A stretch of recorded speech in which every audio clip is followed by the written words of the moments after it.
Okay.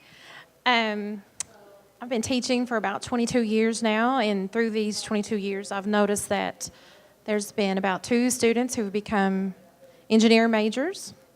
Very few that have become technology majors in college after they left me, and very few math majors. I think I've had 0, actually. So the whole idea thought all these mathematicians are leaving my classroom and they are not becoming interested in careers other than science-related careers that then lead into health professions. So I decided I want to raise awareness among my students by initiating a STEM career awareness initiative. So here was my problem of practice. Obviously, was this problem due to the lack of education, STEM education within my classroom, within our building, or within our, just within our area? So what I found out was that an interest inventory that I gave to all of my students, that they really had very little interest. And I've noticed that our kids are becoming better and better and better at mathematics, but they're not pursuing degrees into that. And so I got to thinking, I've got to show them that mathematics is very lovable in that it's something that you can do for the rest of your life and still enjoy it and make a career out of it. So with that, I came up with a plan. I wrote the grant, and this is kind of a snapshot of my plan. I decided I wanted to literally do some STEM education within my classroom. I wanted to use the stemcareer.ed or .com website. I wanted to make sure that I was doing these surveys often and analyzing the results to see if what I was doing was actually working and building awareness among my students. And I wanted to visit some programs at some colleges and have some speakers come into my classroom. I also wanted to, unlike Doc, my classes were not a whole lot of project-based learning.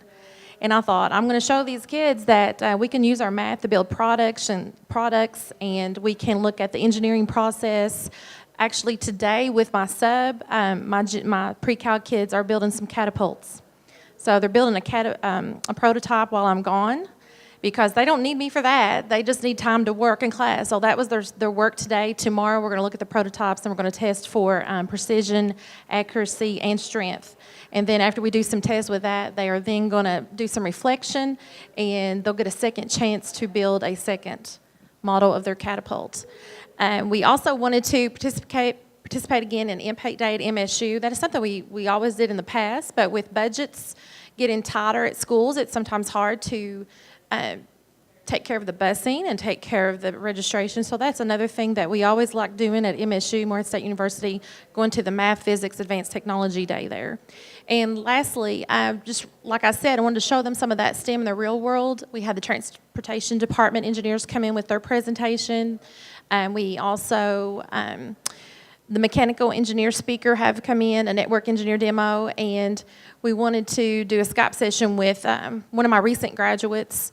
She's a freshman this year, and she is a materials engineer major. So it's slowly happening. And actually, I have a senior this year who is going to biomedical engineering next year at U of L. So it's kind of happening. It is happening. This website is really good. There are several out there. If you work in a school and you want to build awareness, I did not realize there was so much out there that I could already use. I didn't have to create anything. I didn't have to purchase anything. The information is there. And I just had never taken time within my classroom to do that with my students. So it's right there at your fingertips, right there on the internet. You can go through. There's a whole setup for counselors, students, and teachers to get through. Several websites. This is just an example of one of them that I've used. Here you can see our visit to University of Kentucky. Something I found out with budgets is that budgets are always a plan, and they never work out. And when I took my kids to UK, it was basically going to take my entire budget. So luckily I have an administrator who works really well, and I asked for we have the AHEAD grant, and I asked for a little money there to help me out. So they helped out with that, and we were able to not use my entire budget just on this trip. But while we were there, we were able to go through the basement that connected all of the buildings on campus at UK, and we got to go through and look at all the different labs. Our kids were fascinated by the drones, by the soundproof room. They got to see all aspects. We went during Dead Week, So they got to see the kids all over the place just studying. So they got to see a real look at the kids really hard at work in their environment within the College of Engineering. After lunch, we ate lunch on campus, we were able to take a full campus tour. And everyone in our little town thinks UK is so large, and it kind of does look large when you drive around the outside of it, but once you walk through all the shortcuts on campus, it really does shrink the size a little bit, because a lot of our kids don't think they can become an engineer because they don't think they can make it at UK. So I wanted to show them, UK is not that big. So in the past, we had visited the College of Engineering, but never taken a full campus tour. So this year, I wanted to make sure that we work that in to show them, it's not that big of a deal. Joe Kurd actually contacted our school. He is a professor at the School of Engineering and Information Systems at Morehead State University, and it just so happens he wanted to spread his program in all of Eastern Kentucky. So the opportunity just kind of fell into our lap. He came and talked about his program. He passed out check sheets for all the different majors that are within his college. So it's pretty neat. I actually have a senior graduating this year, actually two, who are possibly pursuing two of those degrees that he presented. And I also invited some seniors in on his presentation. So it's really neat that he came out. If you're interested in hearing from him, he definitely wants to come through all of Eastern Kentucky and promote his program. So I would suggest that you contact him. He will come out anytime to talk to your students.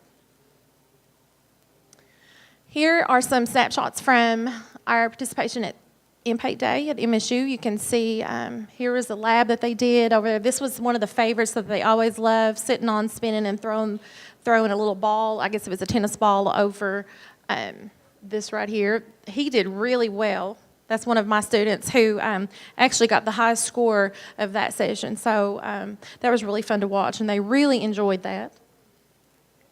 There's our little bus ride, and there we are out in front of Button Auditorium.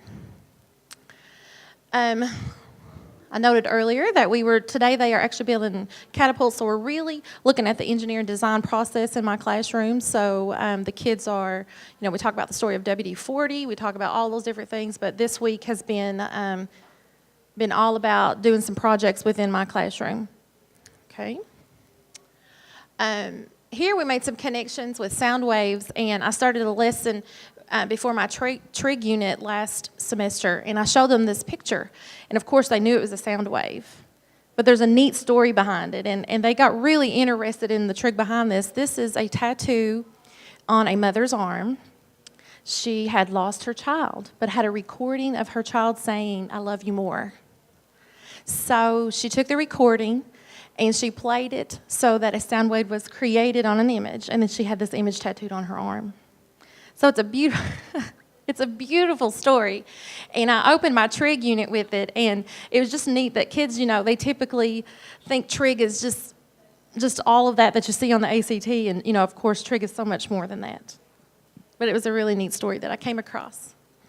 Here we have the Kentucky Department of Transportation engineers. They come in every year that you'll let them in. They come free. They come to District 10. You have here in Pikeville, they're in a different district. They always present on the different types of engineering, and they always present about the scholarship opportunity that they have. If you are interested in civil engineering, you need to talk to your Department of Transportation. It is by far the best scholarship out there. You are guaranteed a summer job. You are guaranteed $3,500, or it's actually more than $3,500, quite a bit of money every semester that's paid directly to you, not the university.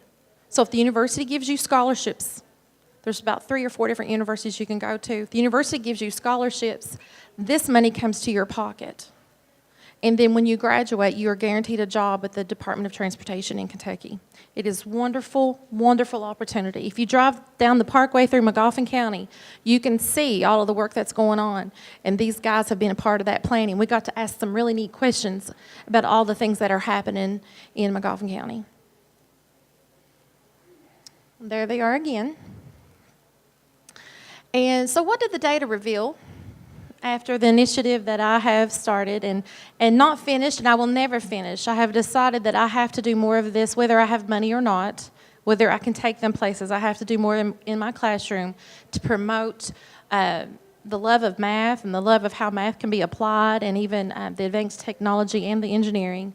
And before, I only had about 10% of my kids who were interested in STEM. You can see that 30% were interested in medical, and it's kind of switched a little bit.